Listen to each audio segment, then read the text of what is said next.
Hey guys welcome back to big ಬಾಸ್ನ ಹೊಸ video. ಇವರಿಬ್ಬರಿಗೆ ಮಾತ್ರ ಸುದೀಪ್ ಸರ್ ಅವರು ಕ್ಲಾಸ್ ತೊಗೊತಾರೆ ಇವತ್ತು ಸಂಜೆ. ಸೊ ಅವ್ರು ಯಾರು ಏನು ಯಾಕೆ ಅನ್ನೋದನ್ನು ಈ ಒಂದು ವಿಡಿಯೋದಲ್ಲಿ ನೋಡ್ತಾ ಹೋಗೋಣ. ಸೊ ಬಿಗ್ ಬಿ ಕೆಯ ಕಾಲೇಜ್ ಟಾಸ್ ಮುಗಿದೋಯ್ತು, ಇವತ್ತು ಸ್ಯಾಟರ್ಡೆ ಬೇರೆ. ಸೊ ಸುದೀಪ್ ಸರ್ ಬರ್ತಾರೆ. ಯಾರೆಲ್ಲ ಟಾಸ್ಕಲ್ಲಿ ಚೆನ್ನಾಗಿ ಆಡಿದ್ದಾರೆ, ಯಾರೆಲ್ಲ ಖರಾಬಾಗಿ ಆಡಿದ್ದಾರೆ, ಒಳ್ಳೆಯವ್ರಿಗೆ ಅಪ್ರಿಷಿಯೇಷನ್ನು, ಕೆಟ್ಟವ್ರಿಗೆ ಕ್ಲಾಸು, ಅದು ಇದ್ದಿದ್ದೆ.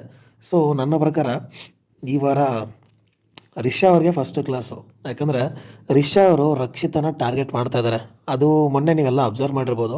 ರಿಷಾ ಮತ್ತು ರಕ್ಷಿತ ಅವ್ರ ಮಧ್ಯೆ ಒಂದು ಡಿಸ್ಕಷನ್ ಅಥವಾ ಒಂದು ವಾದ ನಡೆಯುತ್ತೆ. ಆ ವಾದ ಮುಗಿದ್ಮೇಲೆ ರಿಷಾ ಅವ್ರು ಹೇಳ್ತಾರೆ, ಅಲ್ಲ ಇಲ್ಲಿ ಮಾತ್ರ ಅವಳಿಗೆ ಚೆನ್ನಾಗೇ ಕನ್ನಡ ವರ್ಡ್ಸ್ ಬರುತ್ತೆ, ಅದೇ ಸುದೀಪ್ ಸರ್ ವೀಕೆಂಡಲ್ಲಿ ಬಂದಾಗ ಅದು ಇದು ಏನು ಗೊತ್ತೇ ಇಲ್ಲ ಅನ್ನೋ ಥರ. ಸೊ ಇದನ್ನು ಅವಳು ಒಬ್ಬಳೇ ಕಿರ್ಚಾಡೋದಷ್ಟೇ ಅಲ್ಲದೆ ಮನೆಯವ್ರ ಮುಂದೆ ಎಲ್ಲ ಈ ಮಾತನ್ನ ಹೇಳ್ಕೊಂಡು ಬರ್ತಾಳೆ. ಇಲ್ಲ ಸುದೀಪ್ ಸರ್ ಮುಂದೆ ಮಾತ್ರ ಫುಲ್ಲು ಇನೋಸೆಂಟು, ಏನೂ ಕನ್ನಡ ಗೊತ್ತೇ ಇಲ್ಲ ಅನ್ನೋ ಥರ.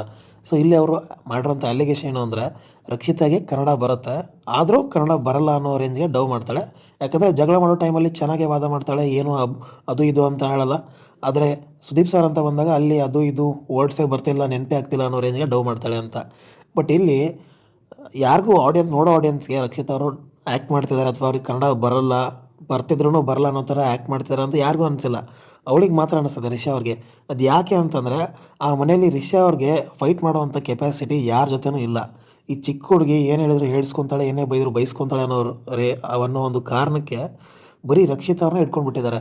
ಆ ಅಶ್ವಿನಿ ಗೌಡನೂ ಅಷ್ಟೇ, ಅವಳು ಯಾರು ಬೇರೆಯವರೆಲ್ಲ ತಿರುಗಿ ಮಾತಾಡ್ತಾರೆ ಅಂತೇಳಿ ಸ್ವಲ್ಪ ಹೈಲೈಟ್ ಆಗಬೇಕು ಅನ್ನೋ ಕಾರಣಕ್ಕೆ ರಕ್ಷಿತ್ ಅವ್ರ ಜೊತೆ ಕಿರ್ಚಾಡೋದು, ಬರೀ ರಕ್ಷಿತ್ ಅವ್ರಿಗೆ ಬೈಯೋದು. ಆ ಸುದೀಪ್ ಸರ್ ಎಷ್ಟೇ ಹೇಳಿದ್ರು ಅವ್ರ ಮುಂದೆ ಸಾರಿ ಅಂತ ಹೇಳೋದು, ಮತ್ತೆ ಅದೇ ಹಾಡು ಅದೇ ರಾಗ. ಸರಿ ಮಂಜು ಭಾಷಿಣಿ ಅವರು ಸುದೀಪ್ ಸರ್ ಮುಂದೆ ಕರೆಕ್ಟಾಗಿ ಹೇಳಿದ್ದಾರೆ, ಸರ್ ನೀವು ಸಾರಿ ಕೇಳಿ ಅಂತ ಹೇಳಿದ ಮಾತ್ರ ಅವರು ಸಾರಿ ಕೇಳ್ತಾರೆ ಹೊರತು ಅವ್ರ ಮುಖದಲ್ಲಿ ಪಶ್ಚಾತ್ತಾಪದ ಭಾವನೆ ಕಾಣಿಸ್ಲಿಲ್ಲ ಅಂತೇಳಿ. ಅದು ಅವ್ರಿಗೆ ಅಷ್ಟೇ ಅಲ್ಲ, ಇಡೀ ಕರ್ನಾಟಕ ಜನತೆಗೆ ಅವತ್ತು ಅನಿಸಿದ್ದು ಅದೇನೆ. ಅದು ಅವತ್ತು ಅಷ್ಟೇ ಅಲ್ಲ, ಪ್ರತಿ ವಾರನೂ ಅವ್ರು ಮಾಡ್ಕೊಂಡು ಬರ್ತಿರೋದೇ ಅದೇ. ಸುಮ್ಮನೆ ಸುದೀಪ್ ಸರ್ ಮುಂದೆ ಸಾರಿ ಅಂತ ಅನ್ನೋದು, ಮತ್ತು ಅವರ ಹಳೇ ಹಳೆ ಚಾಳಿನ ತೋರಿಸ್ಕೊಳ್ಳೋದು. ಸೊ ರಿಷಾ ಅವರು ಈ ಬಗ್ಗೆ ಸುದೀಪ್ ಸರ್ ಅವರು ಡಿಸ್ಕಸ್ ಮಾಡೇ ಮಾಡ್ತಾರೆ. ಮಾಡಿಲ್ಲ ಅಂತಂದ್ರು ನಾನೇ ಎದ್ದು ಸುದೀಪ್ ಸರ್ ಏನೇ ಬೈದರು ನಾನೇ ಈ ಮ್ಯಾಟ್ರ್ ಬಗ್ಗೆ ಮಾತಾಡ್ತೀನಿ ಅಂದ್ಬಿಟ್ಟು ಕ್ಯಾಮ್ರಾ ಮುಂದೆ ಚಾಲೆಂಜ್ ಬೇರೆ ಮಾಡಿದ್ದಾರೆ. ಸೊ ಇಲ್ಲಿ ಅವರೇ ಎದ್ದು ಕೇಳಿದ್ರು, ಸುದೀಪ್ ಸರೇ ಅದ್ರ ಬಗ್ಗೆ ಮಾತಾಡಿದ್ರು, ಬೈಸ್ಕೊಳ್ಳೋದು ರಿಷಾ ಅವ್ರು ಮಾತ್ರನೇ.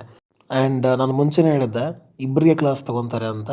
ಸೊ ರಿಷಾ ಅವ್ರನ್ನ ಹೊರತುಪಡಿಸಿದ್ರೆ ಇನ್ನೊಬ್ಬರಿಗೆ ಕ್ಲಾಸ್ ಅಂತ ತೊಗೊಂಡ್ರೆ ಅದು ಧ್ರುವಂತ್ ಅವ್ರಿಗೆ ಪ್ರತಿ ವಾರ ಸುದೀಪ್ ಸರ್ ಹೇಳ್ತಾನೆ ಬರ್ತಿದ್ದಾರೆ, ನೀವು ಇನ್ನೂ ಇಂಪ್ರೂವ್ ಆಗಬೇಕು, ಮನೆಯಲ್ಲಿ ತುಂಬಾ ಸೈಲೆಂಟ್ ಆಗಿದ್ದಾರೆ ಅಂತ ಒಳ್ಳೆಯ ರೀತಿಯಲ್ಲೇ ಕ್ಲಾಸ್ ತೊಗೊಂಡಿದ್ದಾರೆ. ಬಟ್ ಈ ವಾರ ಅದು ಒಂದು ಸೀವಿಯರ್ ಲೆವೆಲ್ಗೆ ಹೋಗ್ಬೋದು. ಯಾಕಂತಂದರೆ ಯಾರು ನನ್ನೇ ಕೇರೇ ಮಾಡ್ತಿಲ್ಲ ಅಂತ ಹೇಳೋ ಧ್ರುವಂತ್ಗೆ ಮನೆ ಮಂದಿ ಎಲ್ಲ ಸೇರಿ ಉತ್ತಮನ ಕೊಡ್ತಾರೆ. ಬಟ್ ಧ್ರುವಂತ್ ಅವರು ತುಂಬಾ ಒಳ್ಳೆಯವರಾಗಿ ಹೋಗ್ತಿದ್ದಾರೆ. ಅಷ್ಟೊಂದು ಒಳ್ಳೆಯವ್ರು ನಿಜವಾಗ್ಲೂ ಇದ್ದಾರಾ ಅಥವಾ ಆ ಮನೇಲಿ ಇರೋಕ್ಕೆ ಟ್ರೈ ಮಾಡ್ತಿದ್ದಾರೆ ಅಂತ ಗೊತ್ತಿಲ್ಲ. ಬಟ್ ಅವರಿದ್ರೂ ಇರೋ ಥರ ಆ್ಯಕ್ಟ್ ಮಾಡಿದ್ರು ಅದು ಜನ ಆಕ್ಸೆಪ್ಟ್ ಮಾಡೋ ರೀತಿಯಲ್ಲಿ ಅವರ ಒಳ್ಳೆತನ ಇಲ್ಲ.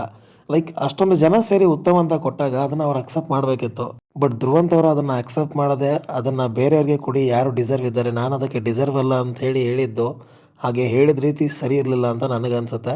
ಇದೇ ಕಾರಣಕ್ಕೇ ಆ ಮನೆಯವರು ಕೂಡ ಅವ್ರನ್ನ ಉತ್ತಮ ಅಂತ ಕೊಟ್ಟಿರೋರನ್ನ ಈ ವಾರದ ಕಳಪೆ ಕೂಡ ಮಾಡಿದ್ದಾರೆ. ಸೊ ಅಲ್ಲಿ ಮನೆ ಮಂದಿ ಡಿಸಿಷನ್ನ ಡಿಸ್ರೆಸ್ಪೆಕ್ಟ್ ಮಾಡಿದ್ದು ನನಗೂ ಕೂಡ ಇಷ್ಟ ಆಗಿಲ್ಲ. ಅಷ್ಟೊಂದು ಒಳ್ಳೆಯವರಾಗೋ ಅವಶ್ಯಕತೆ ಇರಲಿಲ್ಲ ಅಂತ ಅನ್ಸುತ್ತೆ. ಸೊ ಇವರಿಬ್ಬರಿಗೆ ಕ್ಲಾಸ್ ಮಾತ್ರ ತೊಗೊತಾರೆ. ಇನ್ನು ಮಿಕ್ಕಿದವ್ರು ಇದ್ದಾರೆ ಅಶ್ವಿನಿ ಗೌಡ ಅವ್ರಿಗೆಲ್ಲ, ಬಟ್ ಅವ್ರಿಗೆಲ್ಲ ಆ ಕ್ಲಾಸ್ಗಳು ಅಂಟೋದು ಇಲ್ಲ. ಇಲ್ಲಿ ಹ್ಞೂ ಅಂತಾರೆ, ಸಾರಿ ಅಂತಾರೆ, ಮತ್ತೆ ಅದೇ ರಾಗ ಅವ್ರದ್ದು. ಸೊ ನಿಮ್ಮ ಪ್ರಕಾರ ಈ ವಾರದ ಕಿಚ್ಚನ ಕ್ಲಾಸ್ ಯಾರಿಗೆಲ್ಲ ಇರುತ್ತೆ ಅನ್ನೋದನ್ನು ಕಮೆಂಟಲ್ಲಿ ತಿಳಿಸಿ. ಹಾಗೆ ನನ್ನ ಚಾನಲ್ನ ಸಬ್ಸ್ಕ್ರೈಬ್ ಮಾಡ್ಕೊಂಡಿಲ್ಲ ಅಂದರೆ ಬಿಗ್ ಬಾಸ್ ಅಪ್ಡೇಟ್ಸ್ಗಾಗಿ ಸಬ್ಸ್ಕ್ರೈಬ್ ಮಾಡ್ಕೊಳ್ಳಿ ಅಂತ ಹೇಳ್ತಾ ಮುಗಿಸ್ತಾ ಇದ್ದೀನಿ. Thank you.